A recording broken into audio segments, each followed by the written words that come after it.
Good evening, and this is episode 5 of A Word with Joy. This is Joy Bennett, your host and producer, and this evening we're going to have something a little different. I am going to do a podcast called How to Podcast. So if you've ever thought, gee, I'd love to have a podcast, I'd love to figure out how to do that, this is going to help you do just that. And believe me, if I can figure out how to podcast, anybody can. I am not the most technical savvy person in the world. I do okay, but it's a little bit of hair pulling. So if I can save you some aggravation by giving you a simple overview, that's my goal. And it really is a fun experience. It just takes a little bit of doing to get going, especially if you're not a professional computer person. But like I said, if I can do it, anybody can. So firstly, I would advise you just to listen to other folks' podcasts for a while. What are some things that other people are doing that you like, that you don't like? Listen certainly to the pros like Oprah and Chelsea Handler and, so many actors and really high-level people have started podcasts. But keep in mind that those folks have a whole team and budget behind them to really handle all the details. They've got audio engineers and blah, blah, blah. Eventually, you're going to figure out how to do just fine on your own or with a couple of friends, but don't expect your podcast to be up to the level of a huge, an Oprah. You're just not, maybe you will get there, but don't compare apples to oranges. You just do you, and it will be just fine.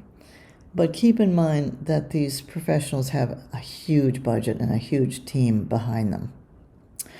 Okay, so first you want to record a raw podcast with yourself and some guests. And to do that, there's a great free audio program called Audacity.com. The actual place that you want to get it from is audacityteam.org. And it's a free download. It works on both Mac and Windows, and it works great. And it's free. And there are many other programs for recording and editing, but this is what I use. A lot of podcasters use it. It's very easy to learn after a while, although it can be a bit intimidating at the onset. But just stick with it, and you will learn, if I can do it, you can do it, how to podcast a program of your very own. Next, once you're just playing around with this podcast stuff, you want to probably record some intro and outro theme music. Intro is your music that you play at the beginning, of course, and outro is the music played at the end. You can get free music, believe it or not. A good place to start is purpleplanet.com. That's what I use, purple-planet.com. It's completely free, and they have a very nice wide selection of music. They just ask that you credit them for non-commercial use, and should you need a commercial use license, they're available for a very reasonable price. See their website, purple-planet.com, for all the information. You don't have to have the intro and outro music, but I find it's very helpful and kind of pretty, and it kind of sets the tone and makes your podcast sound so much better.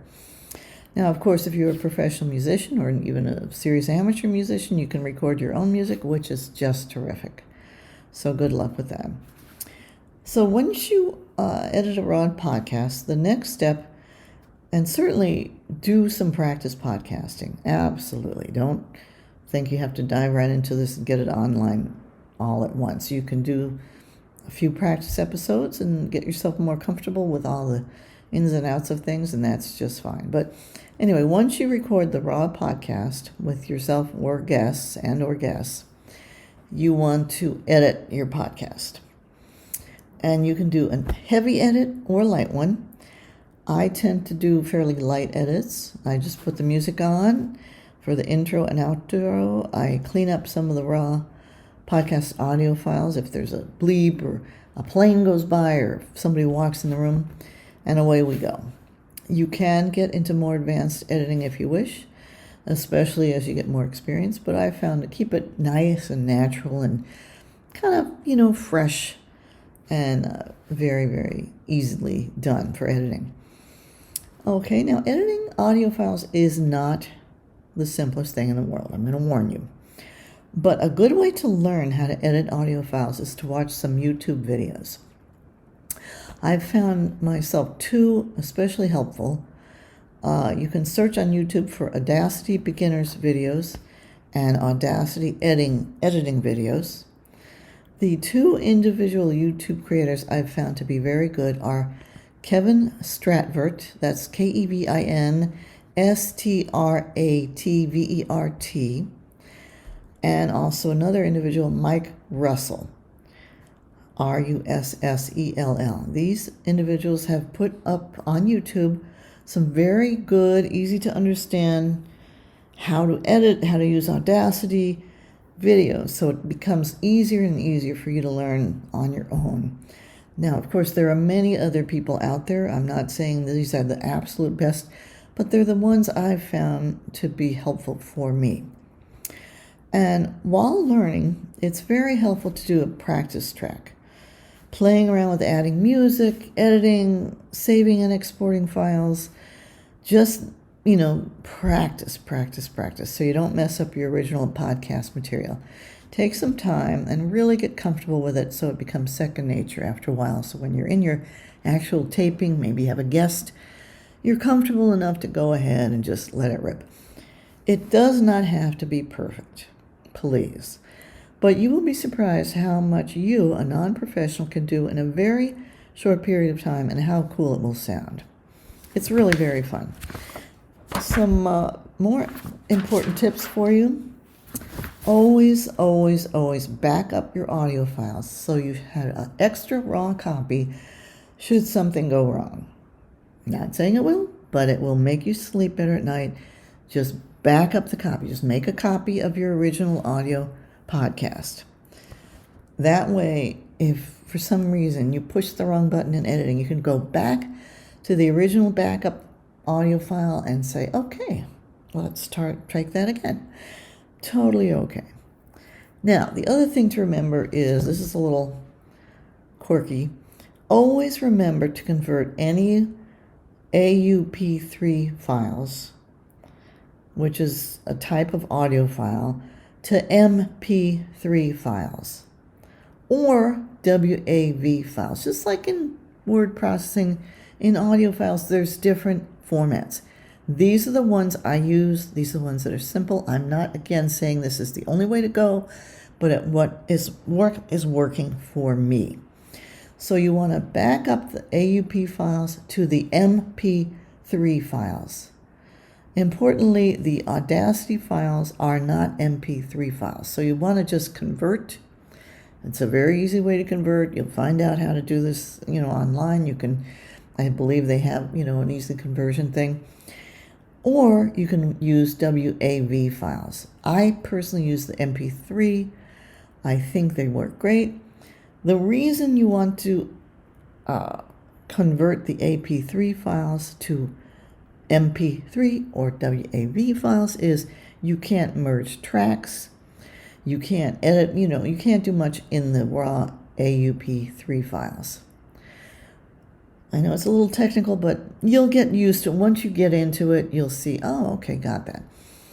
So it's important to think of your audio file as a Word document because many of the same commands like copy, delete, paste, in a little audio snippet work with the audio tracks. So if you have a Word document, suppose there's a couple of phrases you don't like, you just delete. After a while, you'll get used to doing that for the audio file too. It's really not that hard. It takes some practice, and I want you to just fool around with it. Just have some fun with it. It can be fun. So after a while, it can be great fun to play around with your tracks. Again, do some practice podcasts. Just make sure you're comfortable.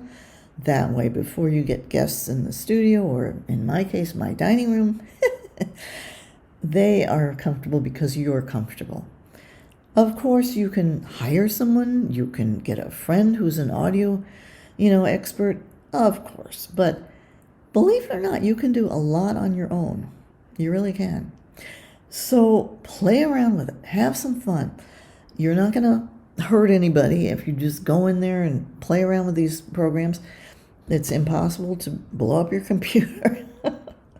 So just have fun with it. Get practicing.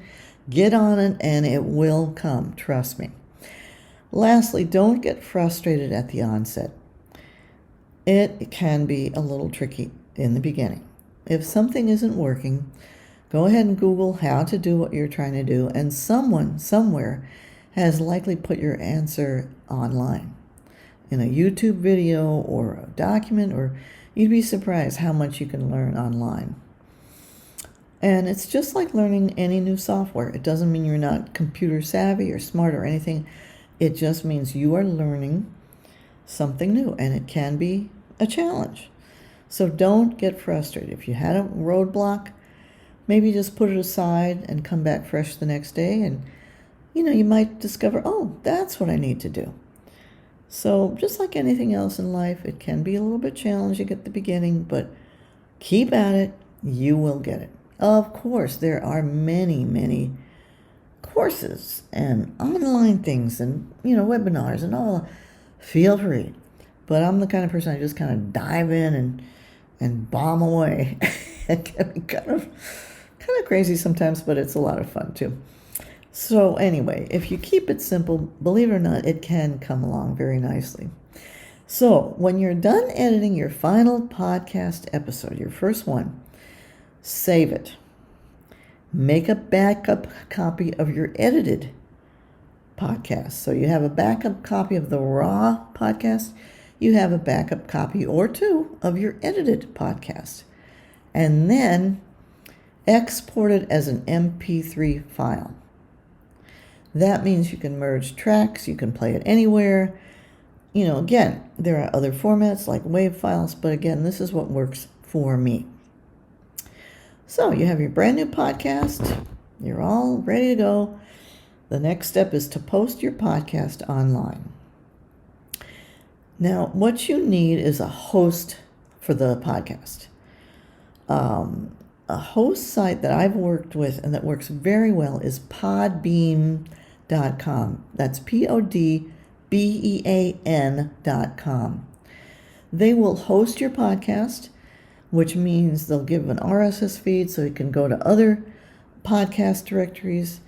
They also have a little website you can get through the thing. Now, it's not free, but it's very reasonable for the yearly subscription. So go ahead and visit Podbean. Again, there are other programs, there are other opportunities, lots of places, but this is, again, what works for me. So I post mine, first I host it through Podbean, and then from there, you can put it through other podcast directories. Mine is listed at Podbean, of course. It's at Apple Podcasts. It's at Stitcher. It's at Spotify. And it all started through Podbean. So that's, again, what works for me. I also have a dedicated website for my podcast. I find that very good to organize and to publicize it, and just kind of focuses me. Now, again, Podbean gives you a basic website to use, which you can, and I, in fact, did mine as well. It's very reasonable there at Podbean. It's a very low yearly subscription. Other places for the directory, they're pretty much free and user-friendly, more or less. One thing to remember on Stitcher, since they use an RSS feed, you just have to submit your podcast, and they will automatically post new episodes. So it picks up the new episodes and puts it out there. It's kind of cool. On Podbean, you have to submit each new episode by uploading the finished episode audio file. So you're going to have to learn all this. It'll come to you, believe it. There are many other places to broadcast your podcast, but these work for me. As I say, Apple Podcasts, Spotify, Stitcher, the host site Podbean, and also on my website you can hear all the podcast episodes. SiriusXM has podcast episodes there. Tons of other places. As I say, I also have my dedicated website for my particular podcast called awordwithjoy.com. That's the name of the podcast, A Word with Joy. So the website is awordwithjoy.com. I find it's very helpful to organize episodes, explain the podcast, highlight guests, and generally make it very easy for people to listen to the podcast for free. Now, any website costs money. I created mine through Weebly, which is pretty reasonable. There are many other sites to host websites, as you know. I also link my podcast website to my main writer's website because I'm primarily think of myself as a writer. My writer's website is joybennett.com. So if you see joybennett.com, you can click on there. Oh, there's her podcast. Easy peasy. So it's very clear what I'm doing. Folks can find it very easily. Again, you don't need a podcast website, but I find it very helpful. And again, if you post at Podbean, they will give you a website along with your inexpensive subscription. So it's pretty cool. Lastly, once you get your podcast proudly up online, you need to publicize it. You want folks to hear and enjoy your hard work, and there are numerous ways to get listeners. First, of course, email and tell your friends and family. They'd probably be very supportive. Some people have been very, very helpful, and it's helpful when you're doing your podcast to remember those people that say, hey, that's really neat, blah, blah. Don't think about those people that kind of ignored it. Anyway, so you want to start with your friends and family. Of course, if you have any professional associations, let them know about it. If you happen to be an engineer, let them know, or high school organizations, or your college alumni organization, or your business, or your work. Let them know about it. Don't be shy. Most people will be interested. If they're not, that's okay, not a problem. For me, I link it from my writer's website. I tell folks I meet about it. You can also get listed in any number of podcast directories, as I said. I use Podbean, Stitcher, Apple Podcasts, Spotify, and my website. But you can do many more, and it just depends on how much time and effort you want to put into it. So also make sure you publicize your new episodes on your social media feeds. You want to make sure people on Facebook, Instagram, Twitter, your websites always see, oh, I have a new episode up there. Most people will click on it, and if they don't, hey, that's their loss, So list your podcast proudly in your bio, and don't be shy. Don't hide your light under a bushel. Might as well get it out there. Most people would be interested, and I certainly enjoy listening to other people's podcasts, and then they can say, hey, I know somebody who does a podcast, Anyway, a word about monetization. You can monetize your podcast by hosting ads, getting sponsors. I choose not to. My podcast is fairly low in cost. I personally don't like podcast ads. I like mine with no ad content. I don't really need sponsors. It's pretty inexpensive, so I just kind of, I'll put in a few bucks and get it done. If that is your thing to get ads and sponsors, go for it. No judgment. There's a lot of YouTube videos and tutorials online and off how to do this. You can take webinars, you can take classes, but you can also just keep it ad-free and pay the very small cost to host and produce it like I do. So it's your choice. Someone may come along and offer to host your website and pick it up for you. And again, it's your choice what to do with it. It's really a whole new world out there once you start podcasting. And the other thing to remember, it's important to keep putting up new episodes regularly and build your audience. You don't want to have just 1 or 2 episodes and then drop off the face of the earth.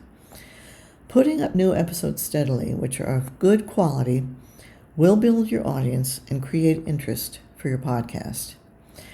It's been a challenge with the pandemic and all that, but you should at least try for a regular episodes, like, even set yourself some standard, like once a month or every few weeks or once, whatever. Just regularly do it, and then it will build your library of podcasts and your audience. Finally, strive for a high-quality, interesting podcast that is nicely edited and easily available. And it doesn't have to be 3 hours long either. There is nothing worse than a podcast that drones on, and then they post a daily new episode. This is snoozeville. Yuck. Strive for quality instead of quantity. Just my thing.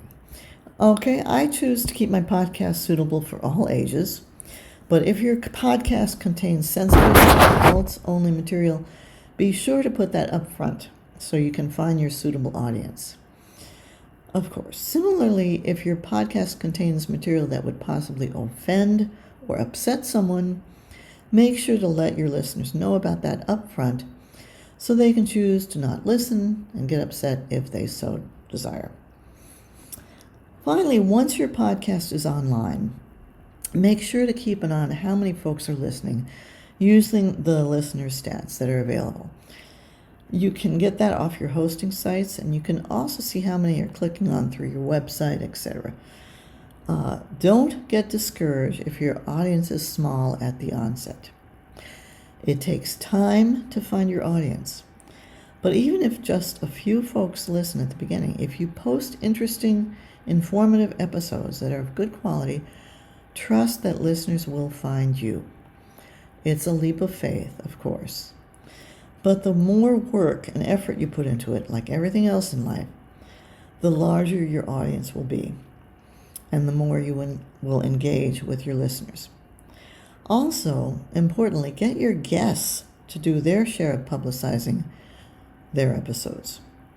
Obviously, they want to be heard too. And if you have a guest that has a huge following or, well-known, you'll have a huge audience for that episode, and then they'll click on other episodes and so forth. I shouldn't have to add that you do not want to libel or slander someone on your podcast. It is a public forum, and you obviously need to protect yourself from lawsuits. So be careful what you say out there. I try to keep my podcast user-friendly, family-friendly, avoid 4-letter words and whatnot. But again, this is your baby, so you go where you want with it. Similarly, in naming your podcast, make sure you have an original name that no one else has used before you. This will avoid confusion and possible legal problems. So do a good, thorough Google search and try your best to have a unique, memorable name.